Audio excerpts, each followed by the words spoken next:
Hey, my wonderful people, a pleasant evening to you. But I have been so busy for the last few days that I have been missing the news, missing a lot of things that are happening, and I decided to watch the news this evening, and but it was somewhat festive, I call it.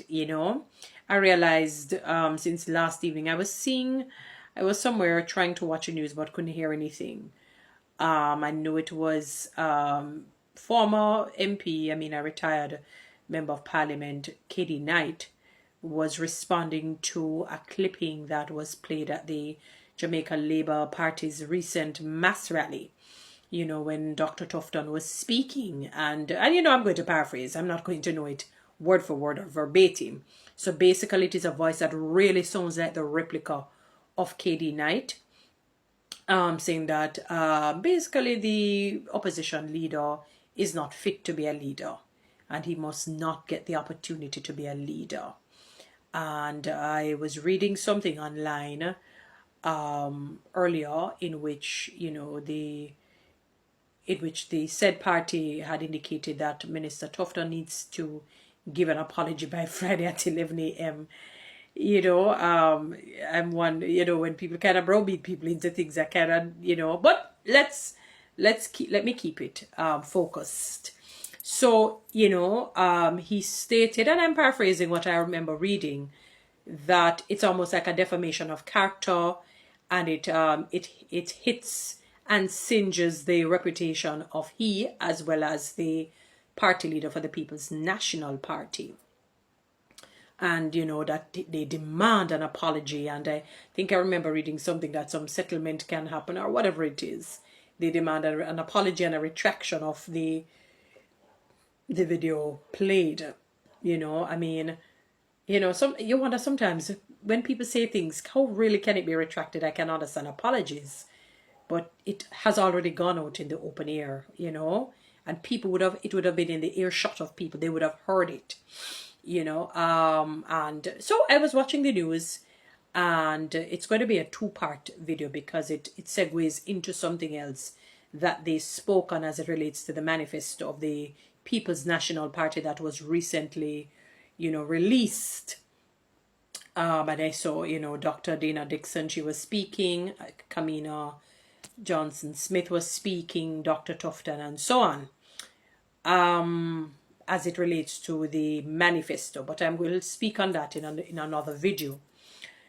So, Dr. Tufton says, he got some sort of letter. He hasn't seen it as yet, but, his lawyers are basically going to be on top of it. But, as I'm listening to, as I remember reading the thing, the response from K.D Knight and listening to Dr. Tufton and remembering the thing being played at a mass rally. You have the AI and all of that, and they can mask your voice. I know they can do all of these things. But the only thing that is a little bit troubling people for me, is this. Why would they choose to use him? If you understand what I mean. Let us say, if and I'm not saying that it is lie or it is not him. I'm just saying, I'm just trying to sort of dissect the entire situation and say, why would they not have chosen somebody who is currently in representational politics as opposed to K.D Knight, if the fact is that he really didn't say it. That's how I'm looking at it. That is where I'm coming from. Two, the other puzzling thing for me is, let us say hypothetically that K.D Knight really and truly had said that Mark Golding should not lead the people of Jamaica because he's not fit to be a leader. Let us say in private he would have had that conversation. My personal belief, and I could be wrong, I'm just using the laws of induction and deduction. So I look at everything and then narrow it down. More than likely that conversation would be had with his comrades, with people of same political persuasion, as opposed to the other. Not to say that I may be a JLP representative, because he wouldn't want to poke the bear. In other words, he would not want to necessarily say that around the other side, because the possibility of them using that against them is even greater. So it therefore means there is a hole in my bucket, dear Liza, dear Liza. I know the song means something else, but I'm using that as an inference to say there is maybe, if we're looking, if what is, remember, I said, if what is said is true, it means there is a Judas in the, I can't use Judas, because when Judas came to his senses and really realized who he betrayed, the best being ever, he said that I cannot live. He didn't spend $1 out of the 30 pieces of silver, and he hung himself, if you understand. So there was remorse on Judas's end, So there is a snake, a wolf in sheep's clothing. If what was really posited by K.D. Knight is true, if it is true, it means that there is an enemy in the camp. Because I don't think they would be foolish enough, as I said, to bring somebody who is a Jamaica Labour Party affiliate to a meeting like that to hold a conversation. I don't think he would even have that privately with somebody like that unless it's he or she's a very close family member who will not betray him on the basis of blood,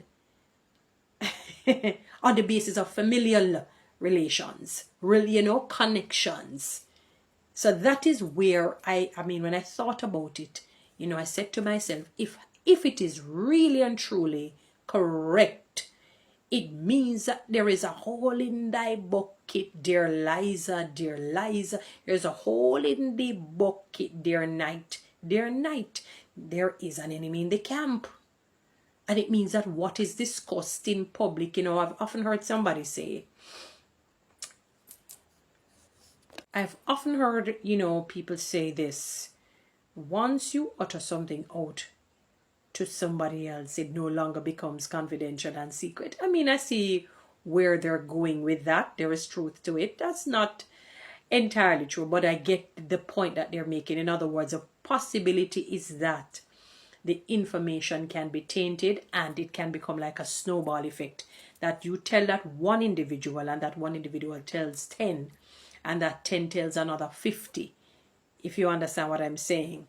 So it therefore can become very, very problematic once you release such information in the earshot of people. And even if you release such information, I've often said that, friends, have you ever heard this saying about unlikely friendships? You'd be surprised that because one may belong to one side and the other belongs to another, it doesn't mean that they have not found, a sort of kinship spirit between the two sides. You probably have people who are great friends from the Jamaica Labour Party with the PNP's, with the People's National Party. You can't just assume that, only JLP people are friends and only PNP people are friends. In your mind, it is that way, not necessarily in the minds of some. Some are just great friends, Some perhaps are probably related. One over this side is related to one over this side and so on. You do have cases like these. So, but if, we would, it's just a very, very odd situation. Like I said to myself, when I thought about it, I said, it's so odd that they would have chosen a man. I'm saying if it is not true, and I'm not saying it is true, but it's just, that is a part that came to me to say, why would they just go and choose a man who is not even in representational politics and just choose him and just his voice saying that? It's just a very, very odd and strange thing. But there is that possibility, of it being, manipulated, because I know you have the AI thing going and all of that. I just said to myself that in the height of this political season and with election on the horizon, that would Minister Tufton really make such a blunder, knowing fully well that it's not him? I'm just wondering. I'm asking these questions, genuinely, not to ruffle any feathers or not to feel that I'm just supporting. It's just, I remember listening to it over and over and over and all of that, and I just said to myself, it's just a strange thing that he would have been chosen if it is not so. and that Dr. Tufton would make such a blunder. Anyway, guys, you know the truth, or maybe not. Guys, you know what to do. Read TikTok, YouTube, subscribe, give one of those likes.